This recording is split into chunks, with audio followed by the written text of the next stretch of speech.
Public நேயர்களுக்கு வணக்கம். இப்போ நிறைய பேர் சொல்லிட்டு இருந்தாங்க, டாஸ்மார்க் பிரச்சனை என்ன சார்ன்னு. டாஸ்மார்க்கை வந்து கைவிடுகிறதா அரசாங்கம் அப்படின்ற ஒரு நியூஸ் கிடைச்சிருக்கு. ஸோ இதை பற்றி நீங்கள் என்ன நினைக்கிறீங்கிறத வீடியோவை ஃபுல்லாக பார்த்துட்டு கமெண்ட் பண்ணுங்கள். நிஜமா என்ன நியூஸ் சார் வந்திருக்கு? ஸோ இந்த பிரிட்டிஷ் கவர்மெண்ட் பீரியடப்போ பார்த்தீங்கன்னா இந்த மது விற்பனைங்கிறது தனியார் வசம் கொடுத்துருந்தாங்க. அப்போது 1937ஆம் ஆண்டு வந்து ராஜாஜி அவர்கள் வந்து சென்னை மாகாணம்னு அழைக்கப்படுவாங்க சுதந்திரத்துக்கு முன்னாடி. அப்போ அங்கே 1937 வந்து ராஜாஜி அவர்கள் தமிழகத்தின் முதலமைச்சராக இருக்கும்போது பார்த்தீங்கன்னா பிரிட்டிஷ் கவர்மெண்ட்டில் கொண்டு அந்த மது விற்பனை தனியிட கொடுத்தது வந்து இங்கே மது விலக்கை ஏற்படுத்துகிறார். அப்போது மதுவே விற்பனை கிடையாது அப்படிங்கிற ஒரு சிஸ்டத்தை ஒன்று கொண்டு வந்துட்டாரு. 37லேருந்து 48 வரைக்குமே தொடருது. இது முதல்ல எங்கே கொண்டு வராங்க அப்படின்னா தமிழ்நாட்டில் சேலம் மாவட்டத்தில் தான் முதல் முறையாக வந்து மது விலக்கு ஏற்படுது. அது என்னமோ பார்த்தீங்கன்னா இந்த கல்வெட்டு பொறிக்கப்பட்டது வந்து சேலம் கலெக்டர் ஆஃபீஸில் இன்னும் பாதுகாப்பாக வச்சுருக்காங்க. நீங்கள் போய் பார்த்தீங்கன்னா தெரியும். அப்போ 47 சுதந்திரம் கிடைக்குது. 48 வந்து ராஜாஜிக்கு பிறகு வந்து ஓமந்தூரார் வந்து தமிழகத்தின் முதலமைச்சராக வர்றாங்க. அப்போ அவர் வந்து என்னென்னா ராஜாஜி உருவாக்கின மது விலக்கை பூரண மது விலக்காக கொஞ்சம் மாற்றம் செய்யப்பட்டு சுத்தமாக ஒழிக்கிறார். இது 48லேருந்து 1971 வரைக்குமே நடைமுறையில் இருக்குது. அப்போது கிட்டத்தட்ட 48லேருந்து 71 பார்த்தீங்கன்னா 23 வருடங்கள் நடைமுறையில் இருக்குது. 67 அங்கே ஆட்சி மாற்றம் ஒன்று வருது. காங்கிரஸ் முடிஞ்சு திராவிட முன்னேற்றங்கள் ஆட்சிக்கு வரும்போது 67 அறிஞர் அண்ணா அவர்கள் முதலமைச்சர் ஆகிறாங்க. 2 வருடங்களுக்கு பிறகு மறைந்த பிறகு கலைஞர் அவர்கள் முதலமைச்சராக போகும்போது 71 வரைக்குமே இந்த பூரண மதுவிலக்கு வந்து இருக்குது. பட் ஆனால் இங்கே கலைஞர் முதலமைச்சர் வந்து பார்த்தோம்னா தமிழ்நாடுடைய வருவாய் பெருசாக இல்லை, நிதி சுமை ரொம்ப இருக்குது. நம்ம தமிழ்நாட்டுக்கு நிறைய செய்யணும்னு பார்த்தா ஒன்றும் முடியல. அப்படிங்கும்போது தான் இந்த பூரண மது விலக்கை வந்து 71 வந்து அவர் ரத்து செய்கிறார். இந்த ரத்து செஞ்ச உடனே ராஜாஜி அவர்கள் ரொம்ப கோவப்படுறாங்க. நாங்கள் உருவாக்கின மது விலக்கு ஓமந்தூரார் பூரண மது விலக்கு கொண்டு வந்திருக்காங்க, நீங்கள் வந்து இதுக்கு பிறகு திரும்பி ரத்து பண்ணிட்டு மது உற்பத்தி பண்ணிங்கன்னா என்ன அர்த்தம் அப்படின்னு சொல்லி நிறைய விஷயங்கள் பேசும்போது கலைஞர் அவர்கள் வந்து ராஜா அவர்கள் கூப்பிட்டு உட்கார வச்சு நிறைய தமிழர்களுக்கு நிலவரங்களை வந்து பேசுகிறார். சார், பணம் கிடையாது, வருமானம் கிடையாது, நிதிச்சுமை நிறையா இருக்குது, இதெல்லாம் கொண்டு வரணும்னா நமக்கு வந்து மது சேல்ஸ் பண்ணாதான் அவருடைய வருவாயை பண்ண முடியுங்கிற மாதிரி விளங்கி விடும்போது அவர் எல்லாம் யோசிச்சுட்டு ஒரு முடிவு பண்ணிவிட்டு கொஞ்சம் வந்து ஆஃப் ஆகிறாங்க. அப்போ இதில் என்ன இன்னொரு விஷயம் வருது பார்த்தீங்கன்னா, காங்கிரஸ் கவர்மெண்ட் இருக்கும்போது நிதி உதவி பண்ணுறாங்க. நிறையா மாநிலத்தில் வந்து மதுவிலக்கு ஏற்படுத்தும் போது அதில் வருவாய் இல்லை, பற்றாக்குறை, இதெல்லாம் வந்து சென்ட்ரல் கவர்மெண்ட் எடுத்து சொல்கிறாங்க. ராஜா அவர்கள் சொல்லும் போது தான் நிதி உதவி பண்ணுறாங்கிற ஒரு சிஸ்டத்தை வந்து ஏற்படுத்துகிறாங்க. பட் ஆனால் இங்கே கலைஞர் அவர்கள் சார்பாக வந்து தமிழ்நாட்டில் நிதி உதவி கேட்குங்கும் போது காங்கிரஸ் வந்து என்ன பண்ணுறாங்க அப்படின்னா, புதியதாக மதுவிலக்கு அமுல் ஏற்படுத்துகிற மாநிலத்துக்கு மட்டும்தான் தர முடியினாங்க, இது ஏற்கனவே மதுவிலக்கு இருக்கிற மாநிலம், இதுக்கு தர முடியாதுன்னு சொல்லிடுறாங்க. இங்கே தான் நிறைய விஷயம் யோசிக்க வேண்டியது. நிதி உதவி கிடைக்கல சென்ட்ரல் கவர்மெண்ட்லேருந்து, வேறு வழியே கிடையாதுன்னு சொல்லி 71 அந்த பூரண மதுவிலக்கு ரத்து பண்ணிட்டு 71க்கு பிறகு மது விற்பனை அது வந்து தமிழில் சேல்ஸ் ஆரம்பிக்குது. அப்போது 71லேருந்து 74 வரைக்குமே ஒரு 4 வருடங்கள் போது. அப்புறம் கலைஞர்கள் திடீர்னு என்ன யோசித்தாரோ என்னன்னு தெரியாது, 74 திரும்பி மீண்டும் வந்து இந்த மது விலக்கை வந்து அதை ஏற்படுத்திடுறாங்க. அப்போ 74லேருந்து 81 வரைக்குமே வந்து மது விலக்கு இருக்குது. இங்கே திரும்பி ஒரு ஆட்சி மாற்றம் வருது. 1977 எம்ஜிஆர் அவர்கள் வந்து அண்ணா திராவிட முன்னேற்றத்தை உருவாக்கி 1977 தமிழகத்தின் முதலமைச்சராக மாறுறார். அப்போது 77லேருந்து 81 வரைக்கும் எம்ஜிஆர் அவர்கள் முதலமைச்சர் இருக்கும்போதே பார்த்தோம்னா மதுவிலக்கு இருந்துகிட்டு இருக்கு. ஆனால் இங்கே கள்ளச்சாரம் நிறைய பெருகிருச்சு. கள்ளச்சாரம் ஒரு பக்கம் வர ஆரம்பிச்சிருச்சு. அந்த மாநிலத்திலேருந்து ஆந்திராவிலேருந்து கேரளாவிலேருந்துலாம் நிறைய கடத்தி வரப்பட்ட சம்பவங்கள் இருக்குது. இந்த சைக்கிள் டியூப்பில், காருடைய டியூப்லலாம் கடத்தி கொண்டு மறைமுகமாக விற்ற சம்பவங்கள் நிறையா இருக்குது. ஏன் நம்ம இங்கே சென்னை பார்த்தீங்கன்னா ராமாபுரம்னு இப்போ உங்களுக்கு ஃபுல்லாக சிட்டி ஆகிடுச்சு. ராமாபுரத்தில் கள்ளச்சார காய்ச்சல் மிகப்பெரிய வியாபாரம் நடந்துச்சு. ஸோ வலசரவாக்கம் அங்கே கள்ளச்சாராயம், ஒவ்வொரு ஊர்லேயுமே கலாச்சாரம் நிறையா பண்ணின சம்பவங்கள் இருக்குது. இதை பேஸ் பண்ணி தான் 3 ஒரு படமே பார்த்தீங்கன்னா அலெக்ஸ் பாண்டே ரஜினி படம் வச்சு கள்ளச்சாராய காய்ச்சலை கோஷித்து படமே பேஸே பண்ணியிருப்பாங்க அதில். ஸோ இந்த கள்ளச்சாராயம் பெருக பார்த்தோம்னா ஒரு வழி இல்லாமல் இதை விட்டோம்னா நிறையா பாதிப்பு நிறைய வருது. குடிச்சிட்டு இறந்து போன நிறைய பேர், கண் பார்வை பறிபோன நிறைய பேர், நிறைய குடும்பங்கள் கஷ்டப்படுற சூழ்நிலை வரும்போது பார்த்தோம்னா எம்ஜிஆர் யோசிக்கிறாங்க, சரி இப்போ கள்ளச்சாராயத்தை ஒழிக்கணும்னா மீண்டும் நம்ம மது விற்பனை கொண்டு வந்தால் தான் இது வந்து நிவர்த்தி வரும் அப்படிங்கிறது மாதிரி தான் அவர் என்ன பண்ணுறாருன்னா IMFLன்னு சொல்லி 1983 வந்து இந்த மது உற்பத்தி செய்கிற தனியார்கிட்ட வந்து ஒப்படைக்கிறாங்க. பட் அரசு அதை கொள்முதல் செய்யும். அப்போது சாராய கடைகள் நிறைய ஏலம் விடப்படுது. அப்போ நிறைய பேர் கவர்மெண்ட் லைசன்ஸ் வாங்கிட்டு சாராய கடைகள் ஓப்பன் பண்ணதை பார்த்துருப்பீங்க. இன்னமும் கேரளா போனீங்கன்னா கல்லுக்கடைகள் லைசன்ஸோடு இருக்கும், சாராய கடை லைசன்ஸோடு இருக்கும். ஒரு பக்கம் பார்த்தீங்கன்னா விஸ்கி பிராண்டி பார்னு ஒரு பக்கம் லைசன்ஸோடு நடந்துட்டு. பட் ஆனால் தமிழ்நாட்டில் கல்லும் கிடையாது, சாராயமும் கிடையாது, இப்போ கிடையாது. ஸோ அப்போது அந்த சாராய்க்கு வந்து நிறைய பேர் வாங்கி அதில் நிறைய பேர் கோட்டி லட்சாதிபதியில் மாறினவங்க நிறைய பேர் இருக்காங்க. எடுத்துக்காட்டு அரசியலில் நிறைய பிரமுகர்லாம் மாறினாங்க. ஸோ அப்போ இது மாறும்போது அப்போ எம்ஜிஆர் அவர்கள் வந்து யோசிக்கிறாங்க. அப்போது 1983 தான் டாஸ்மாக் அப்படிங்கிற அந்த பேரில் வந்து எம்ஜிஆர் அவர்கள் வந்து தமிழக அரசுடைய அந்த பேரை உருவாக்கி அந்த மதுவெல்லாம் கொள்முதல் பண்ணி அரசே செயல்படும். ஸோ கடைகள் நடத்தி லைசன்ஸ் கொடுக்க மாதிரி ஒரு விஷயத்தை பண்ணும்போது அது ஓரளவு நீட்டெலாம் கரெக்டாக போயிட்டு இருந்த ஒரு பீரியடில் எம்ஜிஆர் 1987 மறைவு வருது. இப்போ 83 திரும்பி ஒரு ஆட்சி மாற்றம் வருது. அப்போது டாக்டர் கலைஞர் அவர்கள் வந்து தமிழக முதலமைச்சரை திரும்பி வராங்க. அப்போது எம்ஜிஆர் அவர்கள் கொண்டு வந்து இந்த டாஸ்மாக் அப்படிங்கிற பேரை எடுத்துட்டு டாஸ்கோ விற்பனை அப்படின்னு சொல்லி மாற்றினாங்க. எப்பவுமே இந்த ஆட்சி மாறும்போது முந்தைய ஆட்சியில் கொண்டு வந்த பேர்லாம் மாறும். இப்போ டாஸ்கோ கொண்டு வர்றாரு. அப்போ 1990 வந்து மலிவு விலை சாராயம், அதாவது இந்த பாக்கெட்டில் குறைந்த விலையில் விற்பாங்க. உங்களுக்கு இப்போ இடையில தண்ணி பாக்கெட்டில் விற்றாங்க பார்த்தீங்களா, உங்களுக்கு சின்ன ஒரு பாக்கெட்டில் 100 ml 200 mlன்னு அது கொண்டு வந்து வைக்கிறாங்க. திடீர்னு பார்த்தா 2 வருஷம் தான் முதலமைச்சர் ஆகிறாங்க. 1990 மீண்டும் ஆட்சி மாற்றம் வருது. அப்போது செல்வி ஜெயலலிதா அவர்கள் வந்து தமிழகத்தில் முதலமைச்சராக வர்றாங்க. அப்போ வரும்போது பார்த்தோம்னா இந்த சாராயம் விற்றுட்டு இருந்தாங்களே, பாக்கெட்டில் விற்றாங்கல்ல சாராயம், அதை கம்மி விலையில் குறைஞ்சி விற்றுட்டு இருக்கும்போது அதை வந்து அந்த சாராயத்தை ஒழிக்கிறார். அவர் சாராயத்தை முற்றிலுமாக ஜெயலலிதா அவர்கள் வந்து ஒழிச்சிட்டாங்க. அப்போ என்ன பண்ணலாம் அப்படிங்கும்போது தான் திரும்பி வந்து இந்த டாஸ்மாக் எங்கிட்டு இருக்கு இல்லையா, இப்போ கலைஞரே டாஸ்கோ கொண்டு வந்துட்டு அது சரியாக ரவலாம் திரும்பி டாஸ்மாக்னே மாற்றினார். இப்போ டாஸ்மாகில் வந்து ஜெயலலிதா அவர்கள் வந்து அரசு வந்து மது உற்பத்தி பண்ணாது, பட் அது ப்ரைவேட்டில் கொடுத்துட்டு அதை கொள்முதல் பண்ணி இவங்க கடைகள் மூலம் ரன் பண்ணுவாங்க. அப்படிங்கும்போது இந்த கடைகளில் நிறைய பேர் வந்து தனியார் வசமும் போகுது. அப்போ கட்சி சார்பாக நிறைய பேர்கள் வந்து ஒரு பேரில் வந்து லைசன்ஸ் எடுத்து ஒரு கடை பண்ணோம்னா அவங்களுடைய பினாமி பேரில் நிறைய எடுத்து பண்ண சமூகம் இருக்குது. ஒரு ஏரியாவில் 10 கடை தான், 10 கடையும் அந்தந்த ஏரியாவில். எப்படி இப்போ நம்ம உள்ளாட்சி தேர்தல் வந்து இந்த வார்டு கவுன்சிலர் வட்டம்ன்றது மாதிரி அந்தந்த ஏரியாவுக்கு அந்தந்த கடையில் அரசியல் இன்ஃப்ளூயன்ஸை வச்சு லைசன்ஸ் வாங்கி ரன் பண்ண விஷயத்தை நம்ம பார்த்துருப்போம். ஏகப்பட்டது சம்பாரிச்சாங்க, லைஃப் செட்டிலாலும் நிறைய பேர் இருக்காங்க. அப்போது 2003 வரைக்கும் இது வந்து இயங்குது. 1991 2003 வரைக்குமே கிட்டத்தட்ட ஒரு 12 வருடங்கள் வந்து தனியார் வசம் இருந்து கடையில் அவங்கவுங்க பேர் லைசன்ஸ் பண்ணேன். இப்போ டாஸ்மாக் மட்டும் தான் இப்போ இருக்கும். அப்போல்லாம் பார்த்தீங்கன்னா உங்கள் பேர் தான் உங்கள் பேரில் ஒன்று இருக்குது, அவருன்னா அவர் பேர், இவர் அவங்களோட சொந்த பேரில் தான் உங்களுக்கு அந்த மதுக்கடையில் பேரே உங்களுக்கு இயங்கிட்டு இருக்கும். இன்னமும் நிறைய இடத்துல அந்த பேர் அழியாமல் கூட இருக்குது. நீங்கள் பார்த்தீங்கன்னா வலசரவாத்தில் போனீங்கன்னா நிறைய பேர்னா ஒரு மாதிரி கவர்ச்சிகரமாக பேரெலாம் வச்சுருப்பாங்க. ஸோ அது 2003 யோசிக்கிறாங்க. அப்போது நிறைய கட்சியை கொடுத்து கட்சிக்கு ஒரு கெட்ட பேர் வந்துச்சு, நிறைய பேர் சம்பாரிச்சாங்க, ஒருத்தரே சம்பாரிச்சு பண்ணாங்க. அரசுக்கு அதில் பெரிய நிறைய லாஸ் வர்றது மாதிரிலாம் ஒரு விஷயம் வரும்போது தான் ஜெயலலிதா அவர்களை யோசித்துட்டு 2003 டாஸ்மாக் முழுமையாக, அதாவது தனியார்ட்டு எல்லாத்தையுமே கேன்சல் பண்ணாங்க. பண்ணி முடிச்சுட்டு 2003 அரசுடைய நேரடி பார்வையில் கொள்முதல் செய்யப்படும், விற்பனை செய்யப்படும் அப்படிங்கிறத கொண்டு வந்தாங்க. அப்போ கிட்டத்தட்ட பார்த்தீங்கன்னா 7000 கடைகள் வந்து திறக்கப்பட்டுச்சு. ஸோ 2003 ஜெயலலிதா அவர்கள் மாற்றம் செய்யப்பட்டு உருவாக்குறது இப்போ 2026 வரைக்குமே அந்த சிஸ்டத்தில் தான் போயிட்டுருக்கு. 23 வருடங்களாக ஒரே சிஸ்டமேட்டிக்காக போகுது. இப்போ ஸோ தனியார் ஆலையில் தயாரிக்கிற மது வாங்கி அரசு கொள்முதல் பண்ணி அது இங்கே இருக்கிற கடைகளுக்கு அரசு செயல்படும். அது அரசு அங்கே டாஸ்மாகில் வேலை செய்கிறவங்க பார்த்தீங்கன்னா அரசு ஊழியர்களாக நீங்கள் இந்த மாற்றம் செய்யப்பட்டு அவர்களுக்கு வந்து மாத சம்பளம் நிர்ணயிக்கப்பட்டுச்சு உங்களுக்கு. அதை ஸோ அப்போது 7000 கடைகளாக இருந்தது. சில ஆட்சிகள் மாறும்போது கொஞ்சம் கொஞ்சமாக கடைகள் குறைச்சாங்க, 200 கடை 300 குறைக்கப்பட்ட சம்பவங்கள் இருக்குது.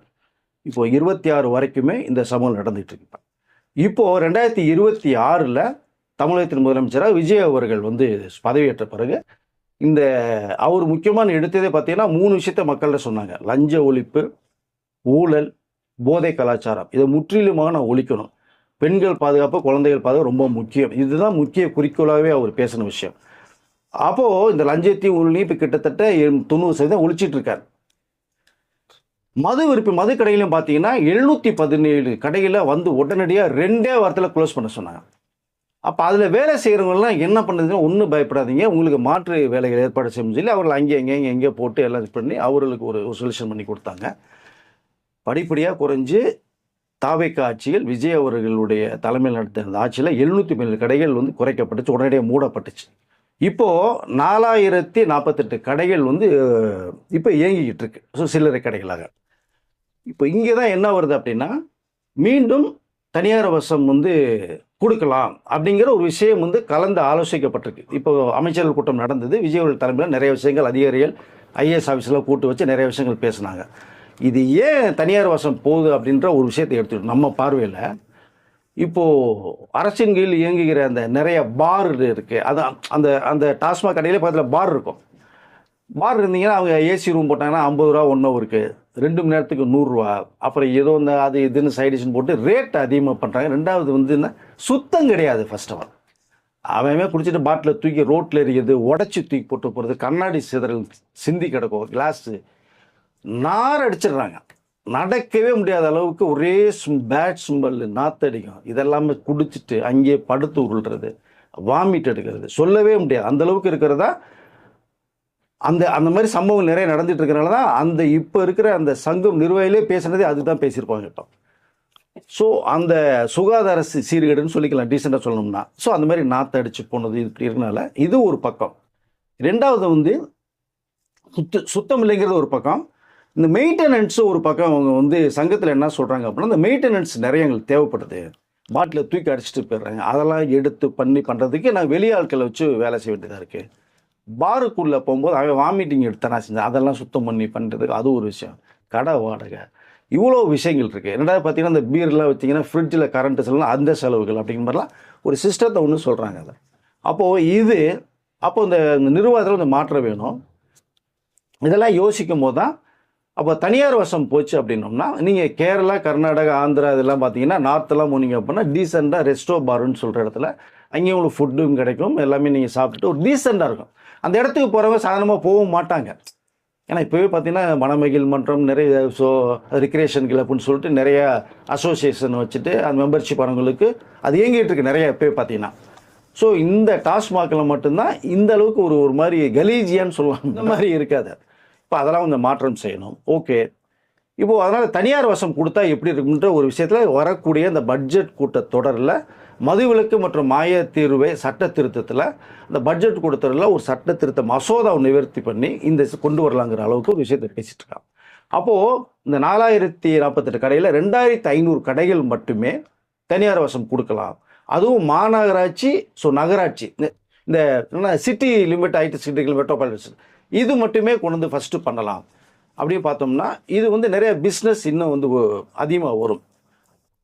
ரெண்டாவது வந்து நிறைய அதாவது நிறுவனங்கள் ரொம்ப நல்லா மைட்டக்காக கொண்டு போய் வைக்கணும்னு சொல்லி போட்டி போட்டுட்டு இதில் வந்து ஆக்ஷனில் எடுத்து கொஞ்சம் பண்ணுறதுக்கு வாய்ப்பு நிறையா இருக்கும். வருமானம் ஒரு பக்கம் வரும். அது எல்லாமே அரசு கஜானாக்கு தான் போகுது. இதற்கு முந்தைய வந்த டாஸ்மாகலாம் பார்த்தீங்கன்னா எங்கெங்கேயோ போய் மற்ற கட்சிகளுக்கு, கட்சி பார்ட்டின்னு சொல்லி அவர்களுக்கு, அமைச்சர்களுக்கு, மற்றவர்களுக்கு போன விஷயத்தை நம்ம பார்த்துட்டு கலந்த அதை பல வருடங்களாக பார்த்துட்ருக்கோம். இப்போ இது அரசு கஜானாக்கு தான் போகும் அப்படிங்கிற ஒரு விஷயந்தான். அதன் மூலமாக தான் இப்போ இதில் என்ன மாற்றம், இதனால் என்ன வரும், தனியார் பாட்டை கொடுக்கறது மாதிரி வந்தது அப்படின்னா இது ஆகஸ்ட் மாதத்துலேருந்து கொண்டு வரலாங்கிற ஒரு பிளான் ஒன்று போய்கிட்டு இருக்கு. அப்போது கிட்டத்தட்ட பார்த்தீங்கன்னா இந்த ஆயத்தீர்வு உயர்வு டேக்ஸ் ஒன்று இருக்குது. இப்போ வந்து நீங்கள் ஒரு 150 ரூபா ஒரு பாட்டில் நீங்கள் ஒருத்தர் போய் வாங்குறாங்கன்னா அரசு கொள்முதல் பண்ணுறது 55 ரூபாய்க்கு பண்ணுவாங்க. மீதி வந்து பார்த்தீங்கன்னா அந்த ஆயத்தீர்வு டேக்ஸ்ன்னு சொல்லி 65 ரூபா நமக்கு வரும். வாட் டேக்ஸ்ன்னு பார்த்தீங்கன்னா ஒரு 25 ரூபா ப்ளஸ் அடிஷனல் டேக்ஸ்னு ஒரு 5 ரூபா. இப்போ நமக்கு வந்து 150 ரூபா சரக்கு விற்கப்படும் போது 55 ரூபா தான் கொடுப்பாங்க நம்ம. அப்போது 95 ரூபா ஒரு பாட்டிலுக்கு அரசுக்கு வருமானம் இருக்குது. இது மூலம் பார்த்தீங்கன்னா 2023-24 வருமானம் பார்த்தா 45,855 கோடி வருஷத்துக்கு. 2024-25 பார்த்தீங்கன்னா 48,344 கோடி ரூபா வருமானம் இன்க்ரீஸ் ஆகிட்டே போகுது. இப்போது இதன் மூலமாக பார்த்தா இந்த இது தனியார் கொடுத்துட்டா இன்னும் இன்க்ரீஸ் ஆகும், டைம் போகும், அவங்க வருமானத்துக்காக நிறையா பண்ணுவாங்க. இது அரசின் கீழ் தான் செயல்படுது, அரசு கட்டுப்பாட்டில் தான் செயல்படுது. பட் அந்த மெயின்டெனன்ஸ் ஒன்று இருக்கு இல்லைங்களா, ஹைடெக்காக கொண்டு போகிறது, இவங்க இன்ஸ்பெக்ஷனும் போவாங்க, கவர்மெண்ட்லேருந்து திடீர்னு ஆய்வுக்கு போவாங்க. அப்போ என்ன நீட்னஸ் இருக்குது, எப்படி இருக்குது, என்ன பிஸ்னஸ் பண்ணுறீங்க, இந்த எக்ஸ்ட்ரா அந்த பிஸ்னஸில். ஸோ டைமிங் கொஞ்சம் வேணால் மாறி, இப்போ 12 to 10 இருக்கிறத ஒரு 10 to 10 மாற்றலாம். அது இன்னும் வந்து வரல. ஸோ இந்த ஒரு பிளானிங்கில் போய்கிட்டு இருக்கு. அப்போ அந்த டாஸ்மாகுடைய அரசு அந்த ஊழியர் சங்கமே சொல்ல போகிறதுனா, நாங்கள் சுத்தமாக கடையில் முறைகள் ரொம்ப சந்தோஷம்தாங்க. பட் இது இந்த மாதிரி இருக்கும்போது நாங்கள் 24 வருடமாக 15,000 18,000 சம்பளத்துக்கு வேலை செஞ்சோம். இப்போ இருக்கிற அரசுகள் அதாவது எங்களுக்கு சம்பளம் உயர்த்தி பண்ணும்போது 25% வந்து விஜய் அவருடைய கவர்மெண்ட்டில் இன்க்ரீஸ் பண்ணியிருக்காங்க. அப்போ 24 வருஷமாக வந்து இருந்த சம்பளத்துக்கு பண்ணும்போது அந்த எக்ஸ்ட்ரா வருமானங்கள் நிறையா வந்துருந்து கண்டுக்கல. இந்த அரசு கொடுக்குற வருமானம் அவங்களுக்கு டீ சாப்பிட்றது பிரியாணி சாப்பிட்றதுக்கு இருந்திருக்கும் போல் இருக்குது. இப்போ தான் அவங்களுடைய ஃபீல் பண்ணுறாங்க. அப்போது நாங்கள் வந்து பாட்டிலுக்கு எக்ஸ்ட்ரா வாங்காமல் கொள்ளாமல் நாங்கள் விற்கிறது ரெடியாக இருக்கோம். இந்த பணியாளர்களுக்கு மாற்றம் செய்யும்போது எங்களுக்கு வந்து இந்த அரசு வந்து வேறு வேலையை கொடுத்து எங்களுக்கு பண்ண வேண்டிய சூழ்நிலைக்கு வரும்போது அரசு எங்களுக்கு எல்லாமே ஓகே சொல்லிட்டாங்கன்ற விஷயத்த சங்கம் நிர்வாகிகள் சொல்கிறாங்க. ஸோ இந்த மாற்றம் உருவாகும் போது இவ்வளோ தூரம் விஷயங்கள் இருக்குங்கிற விஷயத்துக்காக தான் தனியார் மயமாக்கப்படலாம் அப்படிங்கிற விஷயம் பேசப்பட்டுருக்கு. ஸோ அது ஆகஸ்ட்லேருந்து பிளான் பண்ணலாம் அப்படிங்கும்போது இந்த பட்ஜெட் கூட்டத்தொடரில் முதலமைச்சருடைய ஸ்பீச் இதில் இருக்கும், அதற்குரிய அமைச்சருடைய இந்த மதுவிலக்கு அமைச்சருடைய ஸ்பீச் இருக்கும், எதிர்க்கட்சியினுடைய கேள்விகளும் கண்டிப்பாக வரும். அப்போ இதற்குரிய சட்டத்திட்ட மசோதா திருத்தி இது வர்றதுக்கான வாய்ப்புகள் நிறையா இருக்கின்ற தகவல் தான் வருது. இப்போ வர்ற நிறைய சில ஆல்கோஹாலை பற்றியெல்லாம் சொல்கிறாங்க, மற்ற ஸ்டேட்களுக்கும் இங்கேயும் நிறைய வித்தியாசம் இருக்குது, இங்கே ரொம்ப குவாலிட்டி கம்மியாக இருக்குது, அந்த மாதிரியான ஒரு விஷயமும் நடக்குது. ஸோ இப்போ வந்து அதெல்லாம் எடுத்துட்டு எல்லா மற்ற ஸ்டேட்டுகளில் வரக்கூடிய அந்த இம்போர்ட்டட் அதை மட்டும் அனுப்புறதா அவங்க சொல்கிறாங்க. எஸ், ஆனால் ஃபாரின் சரக்குலாம் கொஞ்சம் வர்றது மாதிரி இருக்குது. ரொம்ப குவாலிட்டி நல்லது, அதாவது உடல்நலத்துக்கு ரொம்ப கேடு இல்லாத சரக்குன்னு சொல்லுவாங்க. அது மது சாப்பிட்டாலே கேடுதான்னு வச்சுங்க நீங்கள். பட் இருந்தாலும் ரொம்ப கேடு இல்லாமல் கொஞ்சம் நல்ல ஒரு சரக்காக விஸ்கியோ பிராண்ட் அதிகமான லாபங்கள் இல்லாமல் கொஞ்சம் யூஸ் பண்ணுறவங்களுக்கு வந்து பார்த்திங்கன்னா அது கொஞ்சம் முடிஞ்ச அளவுக்கு எது போல ஒரு குவாலிட்டி ஒன்று பாதிப்பு இல்லாத அளவுக்கு கொண்டு வரதுக்கு மாதிரியான விஷயத்த பண்ணுறாங்க. இது படிப்படியாக குறையும், படிப்படியாக குறைச்சி முற்றிலுமாக தாவேக அரசு இந்த மது விலக்கை கொண்டு வருவாங்கன்ற நம்பிக்கையும் இருக்குது. அதை உடனடியாக பண்ண முடியாது. அதாவது மற்ற ஸ்டேட்களில் சொல்லுவாங்கள்ல, எந்த ஸ்டேட்லேயும் வந்து பார்த்தீங்கன்னா கவர்மெண்ட்டே எடுத்து நடத்துறது இல்லை அப்படிங்கிற மாதிரி ரொம்ப நாளாக ஒரு கம்ப்ளைண்ட் வந்துட்டு இருந்தது. அது வந்து இப்போ கைக்கு வருது 23 ஆண்டுகளுக்கு பிறகு. ஆமாம், கவர்மெண்ட் நடத்தலை, கவர்மெண்ட் மேற்பார்வை மட்டும்தான் பண்ணுறோம் அப்படிங்கிற மாதிரி முதல் முறையாக கவர்மெண்ட் வந்து கைவிடுகிறது. இது அப்படிங்கிறது ஒரு நல்ல நியூஸ் தான். இதனால் வந்து நிறைய மாற்றங்கள் ஏற்படும். உள்ள இந்த டூப்ளிகேட் சரக்கு வராது, மோசமான சரக்கு சாப்பிட்டு நிறைய பேருக்கு பிரச்சனை வர்றது, இதெல்லாம் குறையும். உங்களுக்கு குறையும், அரசுடைய நிர்வாக சுமையே குறையுங்க ஃபர்ஸ்ட் ஆஃப் ஆல். ரெண்டாவது பார்த்தீங்கன்னா சேவை இருக்கு இல்லை, அதனுடைய வேலை இல்லை, அதனுடைய தரம் வந்து ரொம்ப ஹை லெவலில் போகும் உங்களுக்கு. அதை ரெண்டாவது பார்த்தா நிறுவனங்களுடைய ஆரோக்கியமான போட்டிகள் நிறையா வரும். நல்ல ஹைட்டெக்காக நம்ம நல்லா பண்ணணுங்கிற அளவுக்கு அவங்க இன்டீரியர் டெக்கரேஷன் அது இதெல்லாம் பண்ணி பண்ணுறதுன வாய்ப்புகள் நிறையா இருக்கும். அரசினுடைய நேரடி வணிக பங்கு இதில் வந்து குறையும் உங்களுக்கு. அதை ஸோ அவர்கள் எடுத்து இதெல்லாம் பண்ண அதான் சார் மற்ற ஸ்டேட் மாதிரி கொண்டு வராங்க. கொண்டு வராங்க சுத்தமாக. இதை வந்து ரொம்ப பெரிய அளவில் பூம் பண்ணாமல் இதை வந்து அப்படியே மற்ற ஸ்டேட்லலாம் எப்படி ஒரு லிமிட்டடாக இருக்குதோ அதே மாதிரி இங்கேயும் அதை லிமிட்டடாக கொஞ்சம் கொஞ்சமாக கொண்டு வந்து கடைசியில் மாற்றம் கொஞ்சம் கொஞ்சமாக செய்கிறாங்க. முற்றிலுமாக கடைகள் குறைக்கப்படும் விஷயத்தை தான் டிவிக்கு அரசு சொல்லியிருக்கு. அவருடைய ஆட்சியில் நான் போக போக முழு மதுவிலக்கு வந்தாலும் ஆச்சரியப்படுறதுக்கு இல்லை, அது உடனடியாக செயல்படுத்த. அதனால இது கொஞ்சம் கொஞ்சமாக ரெகுலேஷனாக முதல்ல பிரைவேட்டு கிட்ட கொடுத்து பார்க்குறாங்க, அதுக்கப்புறமா கடைகளை குறைக்கிறது, அப்படியே கொஞ்சம் கொஞ்சமாக 1 by 1 பண்ணலான்றது இது முதல் அடி எடுத்து வச்சிருக்காங்க. ஸோ இதை பற்றி இந்த வீடியோ பார்த்துட்டு இருக்கிற நீங்கள் நிறைய பேர் சொல்லிட்டு இருக்கீங்க இந்த டாஸ்மார்க் கவர்மெண்ட்டே நடத்தக்கூடாதுங்கிற மாதிரி சொல்லிட்டு இருந்தாங்க. இப்போ அதை வந்து கவர்மெண்ட்க்கு இனிமேல் வேணாம், கவர்மெண்ட் நடத்தாது அப்படிங்கிற ஒரு இடத்துக்கு வந்திருக்கு. இது முதல் ஸ்டெப்பை இது எப்படி பார்க்குறீங்கிறத கமெண்ட் செக்ஷனில் கமெண்ட் பண்ணுங்கள். தனியார் பார்வைக்கு போய் அவங்க பண்ணும்போது அரசுடைய பார்வை இருக்கும், அதில் ரொம்ப அவங்களுடைய கண்காணிப்பு தான் இயங்கும்.